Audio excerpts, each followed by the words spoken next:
ایک دفعہ ایک چوہیا اپنے بچوں کے ساتھ جا رہی تھی کہ راستے میں ایک بلی آ گئی۔ چوہیا نے فوراً زور سے کتے کی طرح بھونکنا شروع کر دیا۔ بلی فوراً بھاگ گئی۔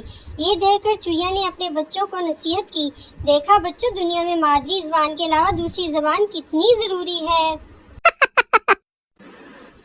ایک سال بے تحاشا بارش ہوئی۔ ایک محفل میں کسی نے کہا، زمین میں جو کچھ بھی ہے اس دفعہ باہی نکل آئے گا۔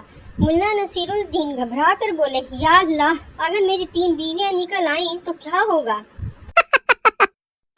ایک شیخ نے اپنے زونگ کے نمبر سے ڈیم کے لیے 10 روپے کا میسج سینڈ کیا تو زونگ والوں کا رپلائی آیا، شیخا بندہ بن جا، پہلے ایڈوانس والے 25 روپے واپس کر، ایڈا تو سخی آیا۔ شاہد سلمان سے، آج میری طبیعت ٹھیک نہیں ہے، ہر چیز مجھے 2 دکھائی دے رہی ہے۔ سلمان 500 روپے کا نوٹ دیتے ہوئے بولا، یہ لو 1000 روپے جو میں نے تم سے ادھار لیے تھے۔ رات کے 1:30 بجے طوفانی بارش میں ایک آدمی پیزا لینے پہنچا۔ سیلز مین، سر کیا آپ شادی شدہ ہیں؟ آدمی، اللہ کے بندے خود سوچ، کیا اس طوفانی موسم میں کوئی ماں اپنے بیٹے کو پیزا لینے بھیجے گی؟ شوہر، اگر میرے ہاتھ میں حکومت ہو تو میں ملک کی تقدیر بدل دوں۔ بیوی، تم پہلے اپنی شلوار تو بدلو، صبح سے میری شلوار پہن کے گھوم رہے ہو۔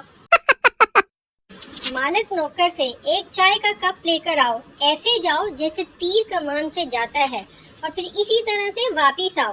نوکر، صاحب کل ہی تو آپ کہہ رہے تھے کہ کمان سے نکلا ہوا تیر کبھی واپس نہیں آتا۔